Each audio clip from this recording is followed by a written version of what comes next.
Some of you are going to want to slap the dislike button when I answer the title of this video, but before you do, you need to hear some context. On this channel, I talk about things like running Facebook ads to promote your music on Spotify and other streaming platforms, and how to use Google ads to promote your music videos on YouTube.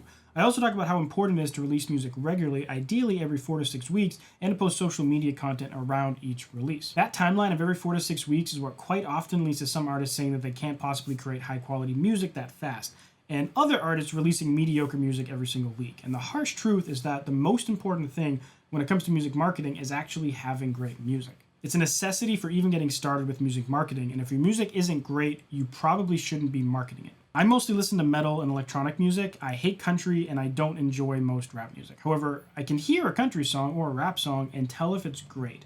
So what does it even mean for a song to be great? How can you tell if your music is ready to be marketed? So my general criteria is that your song should be at least 80% as good as whatever is commercially viable in the subgenre that you're creating. So to help you figure this out, I've created a simple 5-step procedure that you can use to figure out if your song is ready for marketing. And it's comprised of 4 questions and 1 task. So number 1, is the song free of all mistakes? It shouldn't be this robotic, perfect, absolute gem of perfection, but there shouldn't be any glaring timing issues, incorrect notes, performance issues on the recording, etc. Unless you're making a very niche style of music that praises raw sounds, modern day recordings have to be pretty clean. The next thing is the song produced, mixed, and mastered to a high standard? This varies from genre to genre, just like the previous thing, but generally your mix should be clear, the dynamics controlled, and the volume loud. On average, the modern day listener is more likely to accept a mediocre song with fantastic production value than a great song with a bad production value. Question number 3 is, does the song capture a particular story, mood, or emotion? Songs are much easier to market if you can describe what the song has to offer for a listener. This can be a captivating lyrical message or even just a description of what feelings the song gives you. It's a lot easier to convince someone to check out your song if you can tell them that's a dark and moody song that blurs the lines between R&B and hip-hop, and that it's about how your trust issues in your relationship are rooted in trauma from your teenage years. Like, that's a lot better than saying it's a rap song or an R&B song. Question number 4, is the songwriting good? This is an incredibly hard one, and the way that I judge this is if I find myself thinking of the melodies or lyrics throughout the day as I'm working on the track, or if the song gives me goosebumps or brings up memories or emotions as I'm listening to it or working on it. But this brings me to the last step, the task. Get feedback from 3 loved ones, 3 friends, and 3 strangers online.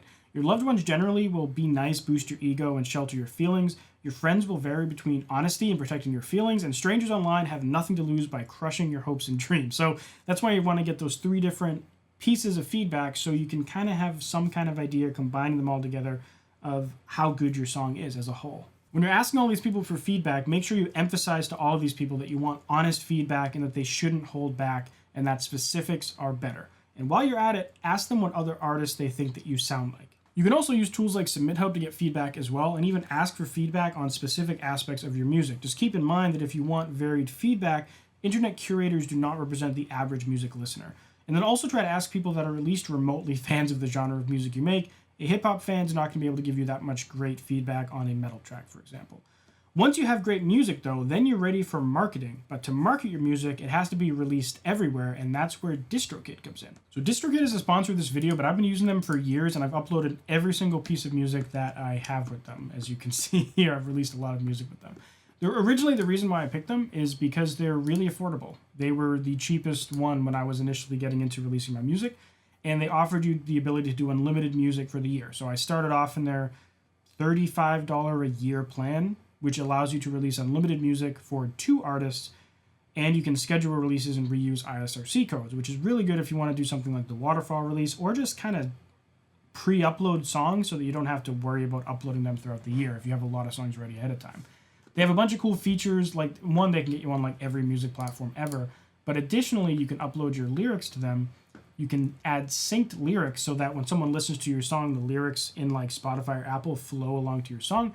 But you can very easily do splits with collaborators. So if you do a song with someone, you can go into edit splits, and you can say that you want this person to get 50%, and then you want to get the other half. So if you want to try out DistroKid, I have a link in the description where you can get 7% off your first year. I really dig them, and I think you will too. Anyways, back to the video. Once your music is online, you're probably wondering how to actually market it. Well, that's where this video comes in, where I share how to use Facebook ads to promote your music on streaming platforms. Using this approach, I managed to get nearly 4 million Spotify streams on my solo project alone, as well as 14,000 followers on Spotify too.